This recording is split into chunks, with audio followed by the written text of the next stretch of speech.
you're listening to Michelle Marie McGrath of the Unclassified Woman podcast series today, and I am delighted to be talking to the wonderful Amy E. Smith of thejoyjunkie.com.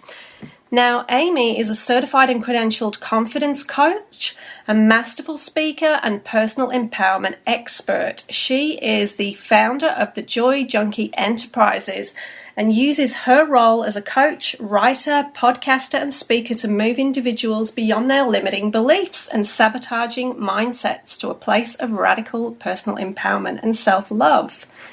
Amy is very focused on helping people find their voice and uses her popular weekly podcast, The Joy Junkie Show, to address issues of worthiness, self-confidence, and letting go of people-pleasing tendencies to assist listeners in creating and living radically joyful lives.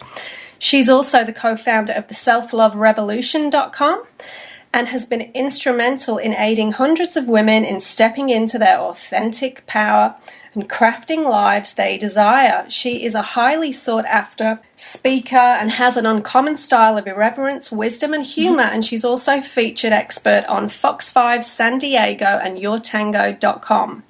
So you can find out more about Amy at thejoyjunkie.com and get a free copy of her eBook, Stand Up for Yourself Without Being a Dick, 9 proven challenges to radically improve your self-confidence and self-love. Well, I love the sound of that. It sounds so beautiful when you say it. So thank you. Thank you so much for your time today. Oh, sure. I'm excited to be here. Yes. Well, I know that this is a topic that we are both really passionate about and interested in. So I'm really keen to get your perspective on this topic, which is, becoming really a growing area of interest. And I was actually doing some reading about this just in the last couple of weeks, and I noticed that, like, where you are in the US, nearly 50% of women of a childbearing age do not have children, which is really interesting, isn't it? It is interesting, and I think what's quite fascinating is I've had an interesting journey in this, in the sense that I have been with my husband for 17 years. We've been married for 15 of those years.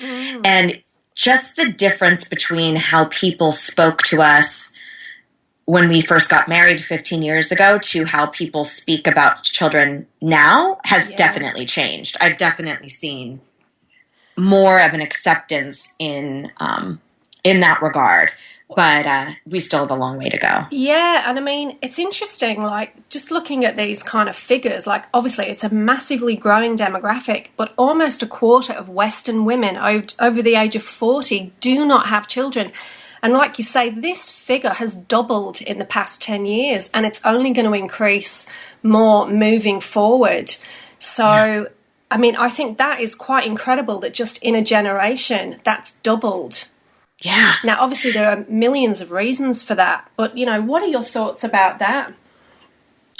Well, I think one of the things that I've seen a lot, and I've written a little bit about this and done a podcast episode on this, and one of the things that when I originally wrote that post, which probably was a good 4 or 5 years ago, perhaps one of the overwhelming responses that I got from people was that they almost didn't realize that they were allowed to not want children. Yeah. And now I feel like, due to a number of different things, but one in particular, there's been such a huge personal development movement where people are actually, like, when I started coaching 7 years ago, you had to even explain what a life coach is. That doesn't even happen anymore. Like, people understand what that is. You can't have a reality show without somebody having a life coach to help them get through whatever shit they're going through. So, I mean, I feel like it's on the rise with people understanding that they can make powerful choices for themselves. So I think that has changed intensely to where people start really questioning how they were, all the messages that they've received about this topic over the years. And I think for the most part, it has a lot to do with culture and family of origin, like how you are raised and how you perceive family. And then I think the struggle that a lot of people have is when they don't have that actual visceral maternal instinct, like that proverbial clock that's ticking, and you kind of go, what is wrong with me? Like, I don't have this emotional frequency that everybody talks about.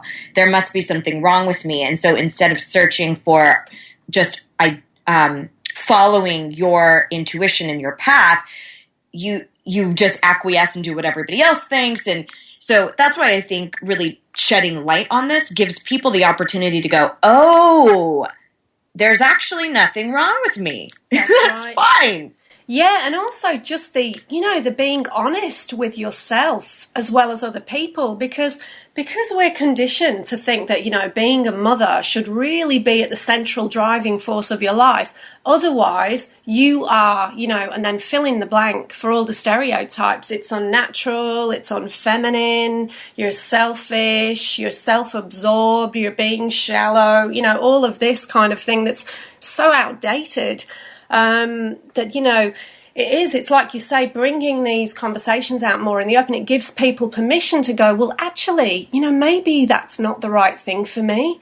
And if they don't have that sort of, visceral, emotional thing, like, that craving, like I know some women really do feel that sort of physical and emotional drive that they really want to have a baby, but obviously that's not what everybody experiences. Right. Right. So it's very interesting, isn't it? Once you start to kind of, drill down into the reasonings behind this, and just also as well, if you're in a certain age group, like you get to your sort of mid to late 30s and all of your friends have had children or are having children, I think often, women just think, well, this is the next step for me, like this is the next thing to do. Like it's a bit of an unconscious thing, right. Whereas they just feel it's like the next part of progression in their life. Right.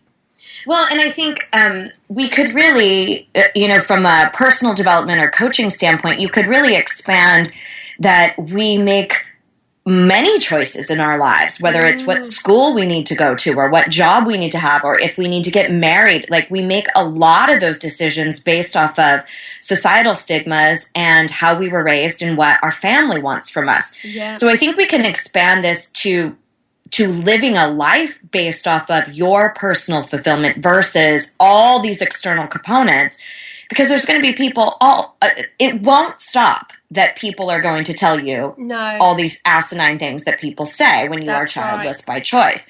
That's not going to change. So the same is true for you making a choice to leave a job that everyone thinks is amazing and you are not fulfilled. The point is not for us to get on a soapbox and say, hey, women, don't have kids. Yes. The point is that we stand on the soapbox and say, hey, everybody, honor yourself. Yes. Honor your intuition. Dictate the course of your life based off of what fulfills you. And know that you aren't wrong if that's different than what you've always been taught. That's right.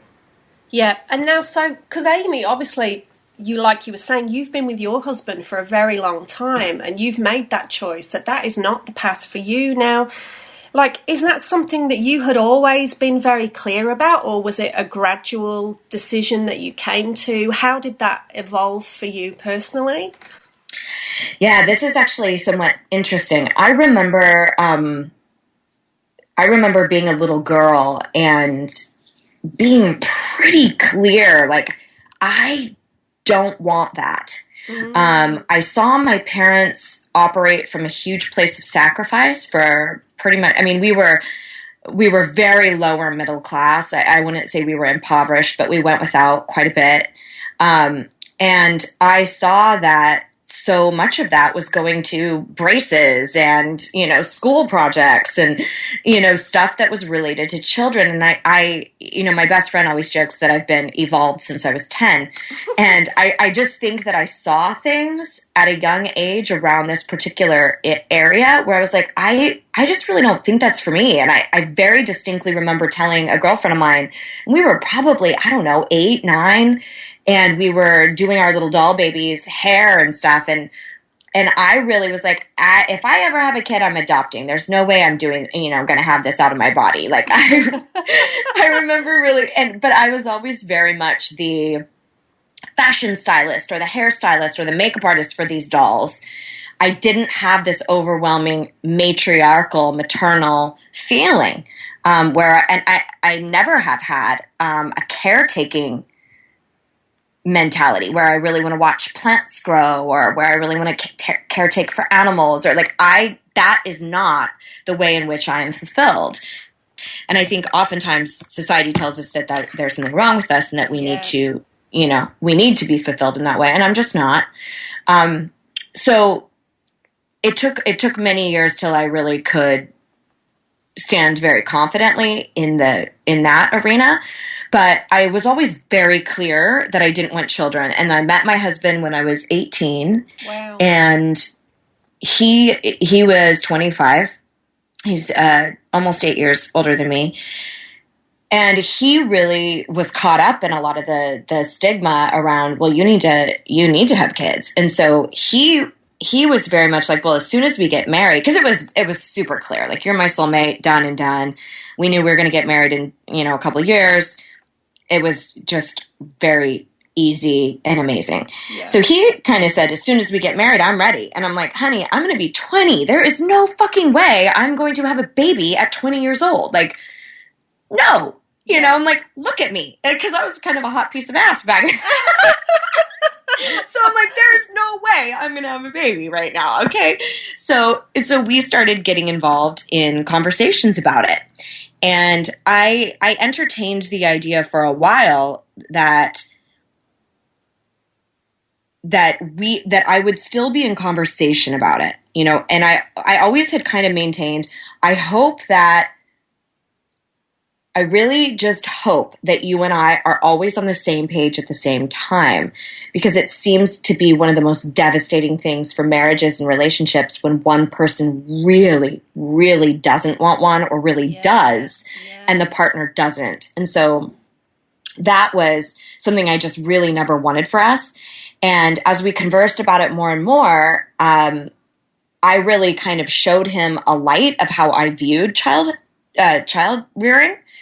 And I'm like, honey, it's a great notion to have this beautiful full house at Christmas. But I'm like, do you know what that also means? That means really no sleep for like at least 18 years. It means you have to think about things like sharp corners in your house. You can't make a move to buy a new house without thinking about the school districts. Like, we think of all these beautiful romantic notions of like full houses at Easter or Christmas or whatever, but you don't think about like what happens when you get a call from the teacher and they're drawing pictures of how much they hate you. Like and I thought of that stuff early and perhaps seeing my brothers go through shit. And so I really was like, really tried to show him like there's a lot of other stuff that you sign up for when you opt for parenthood. Right. And it's not just about the cute clothing that's tiny. Yeah. Well, it's very romanticized, and we are fed that kind of almost, it's like a Madonna-like image of it's all really beautiful and this serene kind of thing. Or then we have, of course, the celebrity yummy mummy, getting your pre-baby body back in 6 weeks and all this kind of nonsense, So yes. It's very, of course, it's one of the most challenging jobs on the planet, being a parent. It's not something to be taken lightly. And it is like you say, it's a lifelong commitment. It's not something that's kind of all over and done with within a few years. Right. Well, and that's another one of the things that, people would argue with me, and perhaps we will get into this, I don't know, but people would say, it's this love like you've never experienced before, and it's this incredible connection. And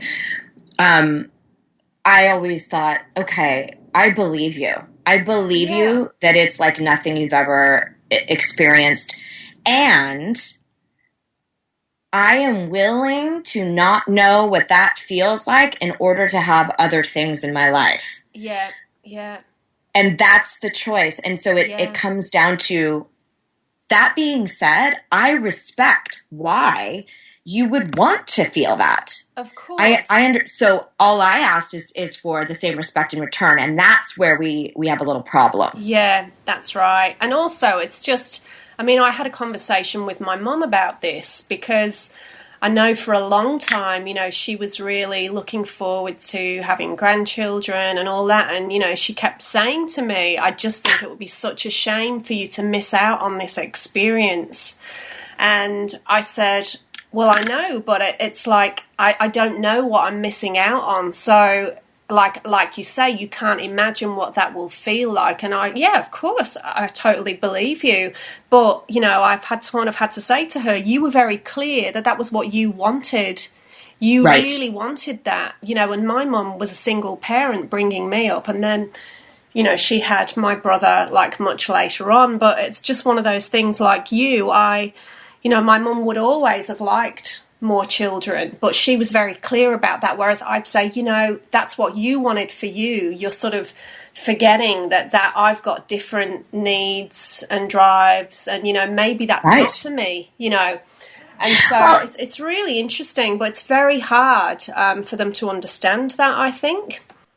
It's true, and it's also not our responsibility to make them understand. Yeah, that's right. And that's been one of the biggest things and such a huge exercise in self-love and self-care, is to actually excuse yourself from conversations that are rude and disrespectful of you. And knowing that other person may not get it, and they don't have to. Yeah. But for me, it's a line. The line that gets crossed is around respect. So if you start speaking to me in a way that is disrespectful, and to me telling me that something's wrong with me, or, you know, telling me that I'm going to change your mind, is incredibly condescending. Yes.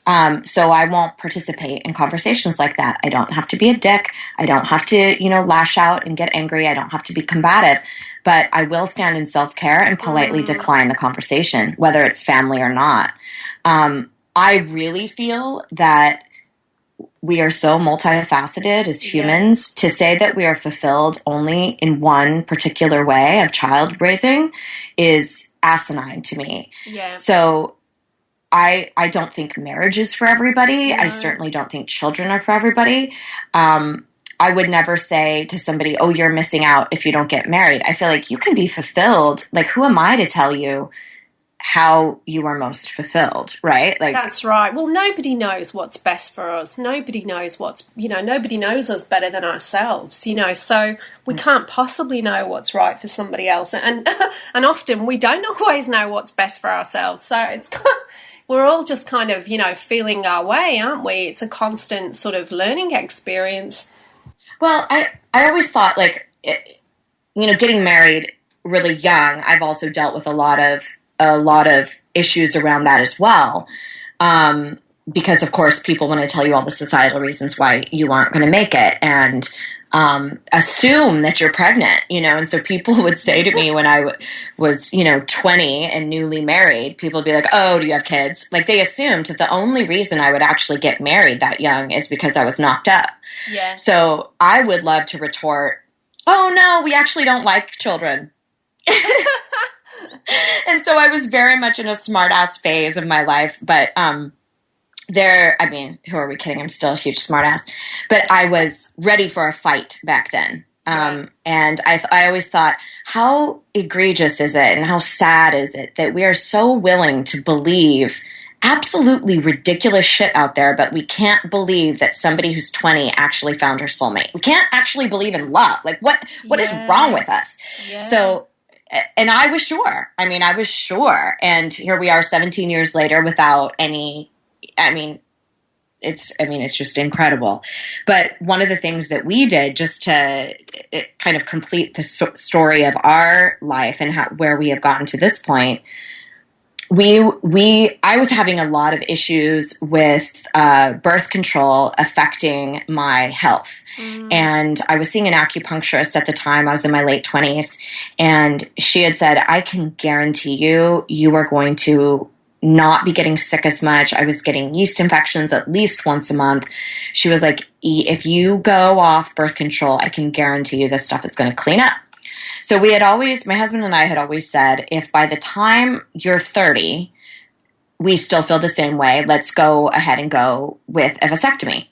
Yeah. And so we ended up waiting till I was 29 and decided to go through with it because we really, really didn't want, we wanted to get me off birth control as soon as possible. And then when we were educated about it, we realized that if we were to ever change our minds, it's very easy for sperm to actually be extracted from him and then actually inserted into me. And you wouldn't even have to go through the archaic process of a reversal or things like that. So when we heard that there was actually a loophole if we ever did change our minds, that we could have a biological child, we were like, done. It was a $20 copay, easy peasy. We took all of our friends out to dinner and we said, we've got an announcement. And they were like, what? They thought for sure we were going to say we were pregnant. And we were like, we're getting a vasectomy, and like got all excited about it. And then when it was vasectomy day, I had gone to the adult shop and I got all of these little like penis shaped candies and silly things and wished my husband like happy vasectomy day. So we really kind of enveloped it with a lot of fun and stuff that was really about us and our choice. And we had a blast with it. Our friends were really respectful of it. But that is the contradiction, is that I think we can applaud somebody deciding to have children. We can't applaud and support people who are not. It's interesting, very interesting. And that's a shame. Yeah, and so when you were sort of going through that process and like you had that celebration, did you have any kind of backlash from any of your family and friends who were, sort of struggling to get their head around it, or were they just so used to that being your stance at that point that they were, very accepting? Well, there was a long period of time where people, I would say, when I first got together with my husband, probably to like my mid 20s, maybe later 20s, where I think the family, my mom and my husband's family, were pretty convinced I would change my mind. Yeah. And so then, by the time I was 29 and we were ready to go through with this, we had been together for 12 years, or 11 years and married for 9. So they were like, okay, maybe she is serious, So I think by then they had understood that wasn't for me, and that it wasn't for him. And we have always been very, very much on the same page, as we've gone through this, which has been fantastic. And it's gotten more and more strong for us as we've gotten older. We've been pretty fortunate in that regard. In the very beginning of our relationship, I think our family was more inclined to say things like, you might change your mind or, whatever. But the only thing that my mom has ever really said is, it just makes it really hard when everybody at the office is talking about their grandkids. Yeah. To which I very quickly retort, oh, okay, Mom, that's a real great reason for me to have kids. So you have something to talk about at the office. Yeah, yeah. Exactly. Really? Because I'm pretty sure it's my uterus and it's me who's going to be up in the middle of the night, handling all this shit and saving for college funds and all of this stuff that I don't want to do. Yeah. I enjoy adult conversations. I don't want to caretake. I don't even want plants. You know what I mean? Like, yeah, I mean, it's interesting though, like you were saying, like obviously when you got married and the assumptions that people make that maybe you're pregnant and all that, because like even historically, the the purpose of marriage, supposedly, I say in inverted commas, was about procreation. And I was actually looking into kind of the history of this and where it goes back to. And it goes back as far as the Roman Empire and Caesar Augustus, who introduced laws at the time that if you had 3 or more children, you know, you would receive benefits. And if you didn't have children, you were penalized. Wow. So it goes back that far. So I just thought, wow, you know, I wonder where this comes from, the whole thing where procreation and marriage are so intertwined. And, you know, so it's again, this completely sort of historical, you know, we're in a pronatal society, and this is how long that belief, you know, that undercurrent, that's what we're programmed and conditioned for. So this is, you can understand why people struggle with that so much. Well, I think also, too, you know, in days of old, such as that, you needed to procreate in order to, first of all, survive, because you needed people to actually work for you. Yeah. So you needed children to run your fields or whatever you happen to have at the time. And you needed that to carry on your lineage, because there was no other option. We weren't overpopulated the way we are now. Yeah. And also, that was the priority of the time. Now, I mean, I've always felt like I'm fine if it dies with me. I'm fine. Like, Yeah. I feel like my purpose is to live my particular life, not to pass it all down. Yes. And so if you feel that, that's fine. But if somebody else doesn't, that's fine too. Often we succumb to peer pressure, and people can really feel, you know, like if all their friends are kind of getting married and having children as well, they can kind of feel, you know, that that's the next thing for them to experience. Right. And I always felt like it's not about, well, God, I'm getting in my 40s, I need to get married, or we've been together for so long, we better get married, or it makes financial sense, or we have kids together. I always thought, you get married because without a shadow of a doubt, this is your soulmate. And to me, it never made any sense to get married for any other reason beside that.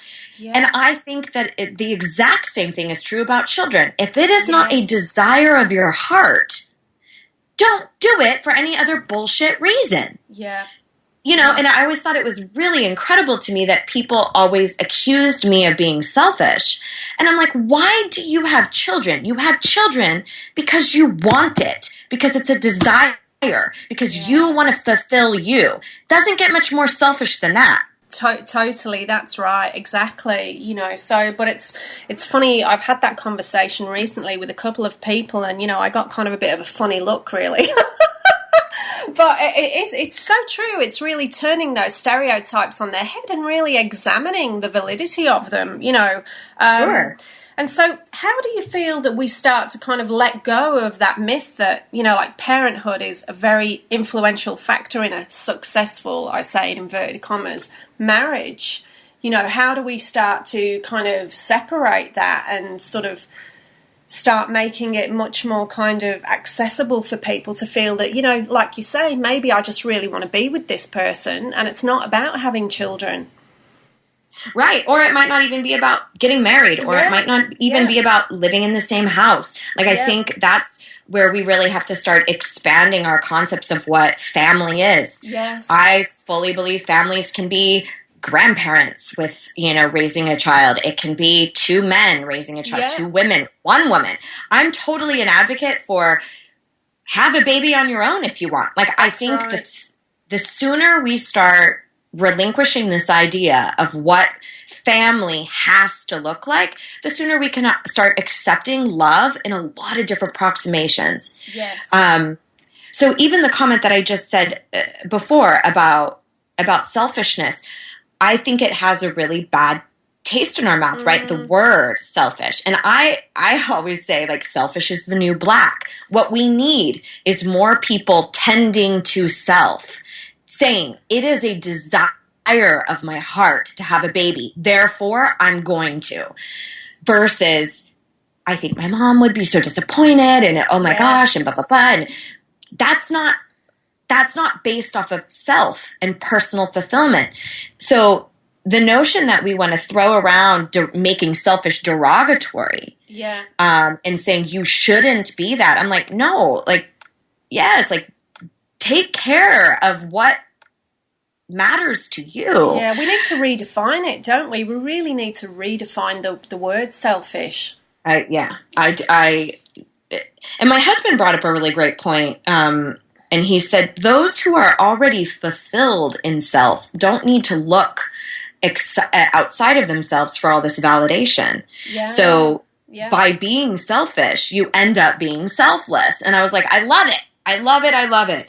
And so that's the thing is to answer your question, I don't think that there's anything that we need to do outside of ourselves. I think it becomes about honing our own intuition and then standing up for the choices that we deem necessary for ourselves. In any other situation, if somebody believed that a certain religion was for them or was not, or a certain political stance was for them or it was not, or they believed that they needed to change this job or the other, we applaud them making that choice. Why would this be any different? That's right. That's right. And so how would you say you mother yourself, Amy?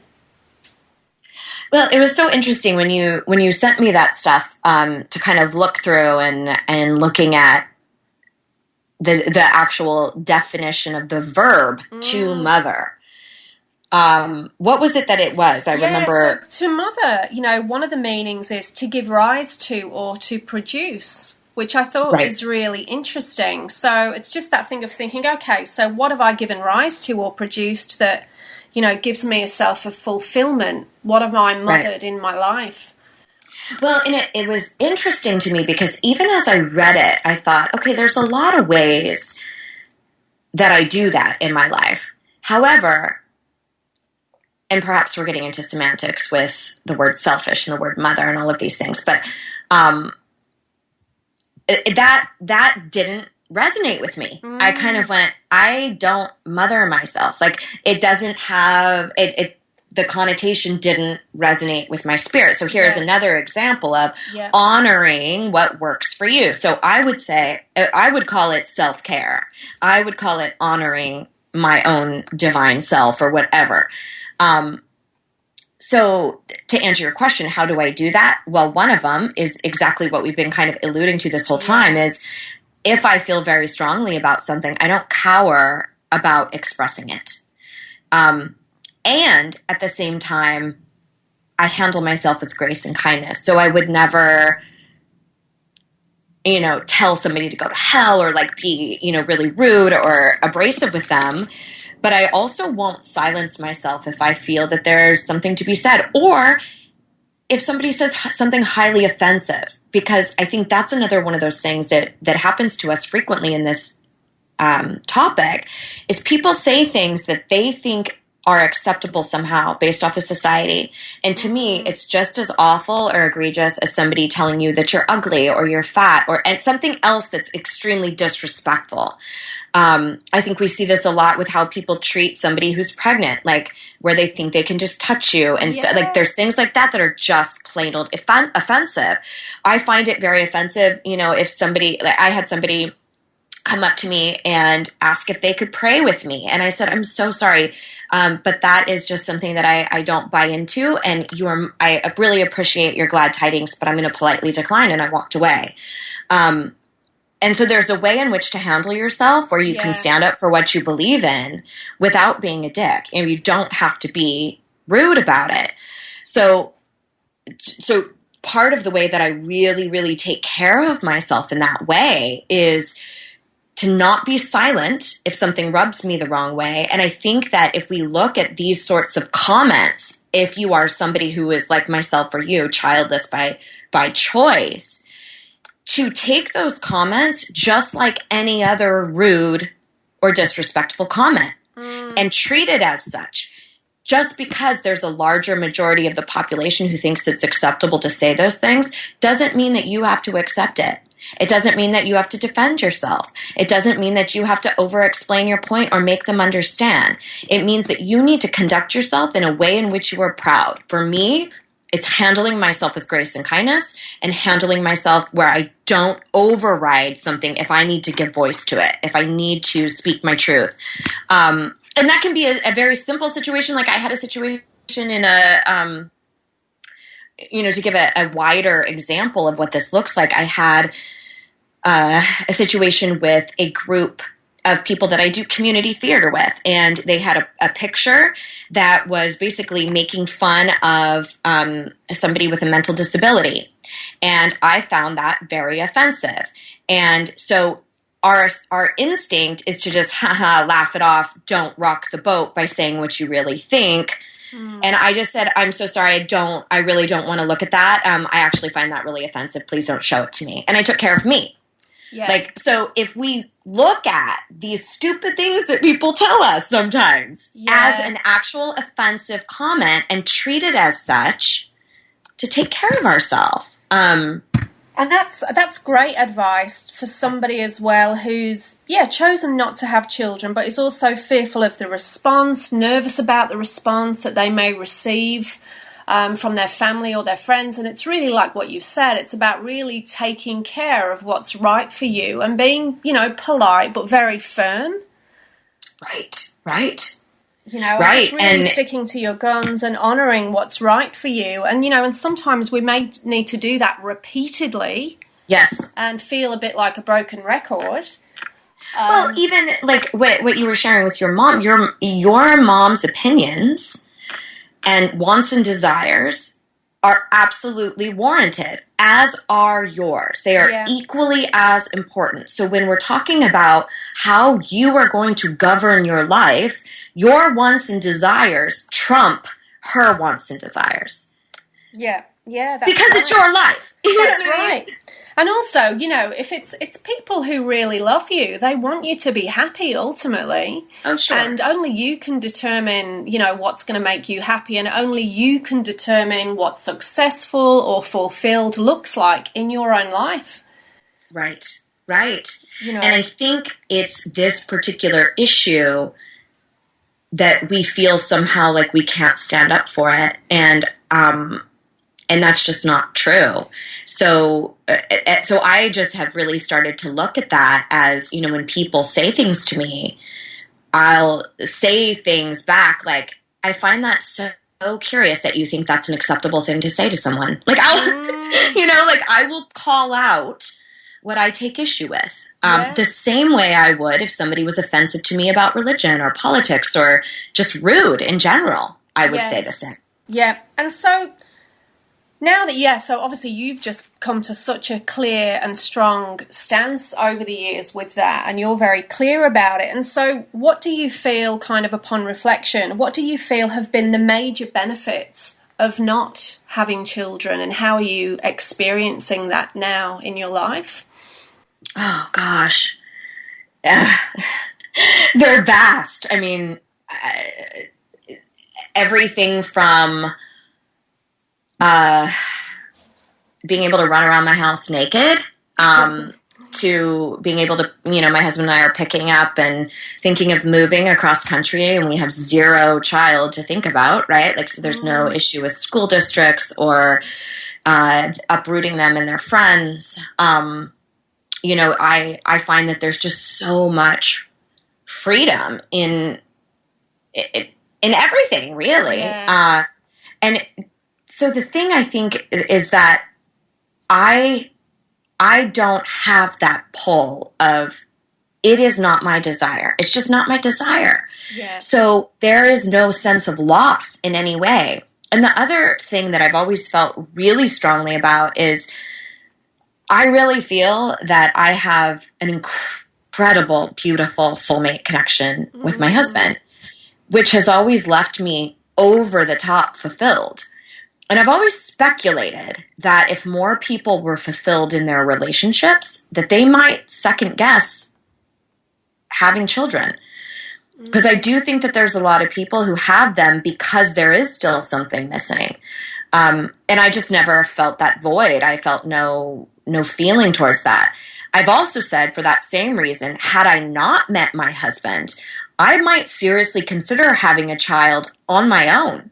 in order to experience that love and that connection if I had not experienced what I'd have with my husband. So I think it's like, it's just looking at what do you want? What do you desire? And what feels right at that time, Right. And so for us, I feel like we're met with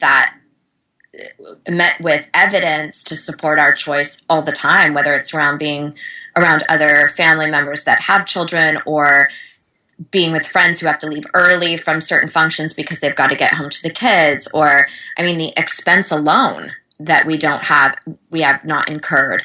We also don't have anyone who we have to worry about passing anything down to. Like, it's just, to me, it's just absolutely the best choice for us. It really has been. There's been zero wavering. There's been no, we're not sure, maybe we should entertain this. We've been very concrete in that. And so, like you were saying, that, you don't feel the need to kind of pass on your genes for, that to continue with you. You don't feel the need to kind of have children to leave a legacy to the world. And so what for you is kind of, what do you feel is your sort of biggest message, or, what's your kind of underlying intention for your life, and obviously through your work as well, and how you sort of work with people? Well, for me, I feel like, doing the work that I do and in research of how humans are motivated and what fulfills us, what we really want, what we all really, really want is just to be happy. We just want to be happy. I'm sure you have that all the time where clients come to you because they need something that unlocks just being happy, right? Yeah. And then we have all these things that happen in life that stifle that. And most of it's external. So for me, my purpose, my goal is to be happy and joyful. Hence Joy Junkie, as my company moniker. But to live a life of happiness. Everything beyond that, I'm like, who gives a shit? Like, you know what I mean? Like, if I get to have an amazing career, amazing. If I get to travel the world, fantastic. All of that stuff is bonuses for me. But I find that most people are chasing how they want to feel. They're chasing that emotional frequency. Yes. And if I'm living into that, if I'm living into joy every day, like, that's good enough for me. And then if I get to affect someone's life through my work, that's a bonus. Absolutely. I do feel that fundamentally we crave love and connection as humans. And I feel like I have a wealth of that, whether it's with, incredible colleagues, friendships, my beautiful soulmate, or with my clients and with other professionals like you in work and being able to spread a bigger message. All of that stuff for me is icing. I'm like, This is excellent. So if I can affect change in people's lives, that's an amazing legacy for me. If somebody can say, you know what, there was this one coach that I had, or there was this one girl I used to do theater with, or, there was this one girl I used to listen to her podcast and she taught me this. Like, I'm good with all that. Yeah. I'm good with all that, but that's still someone else's life. Yeah. So on my deathbed, it's amazing if that's happened.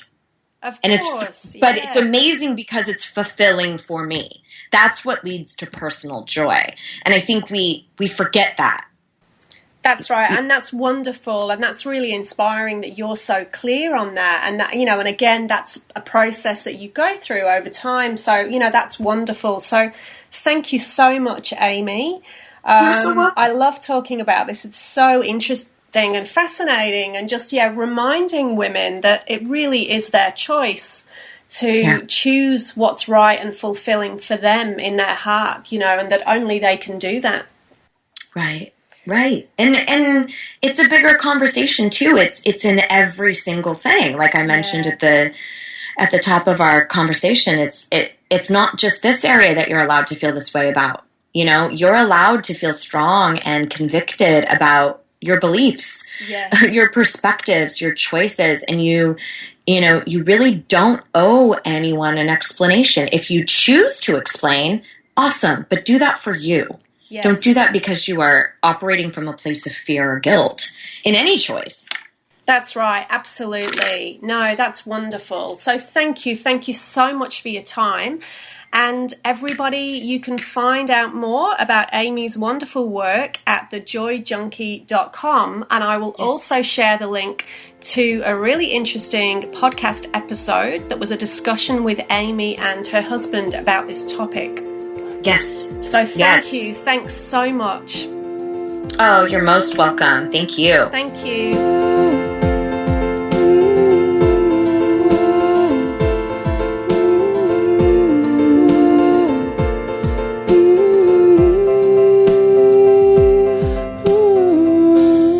Unclassified woman.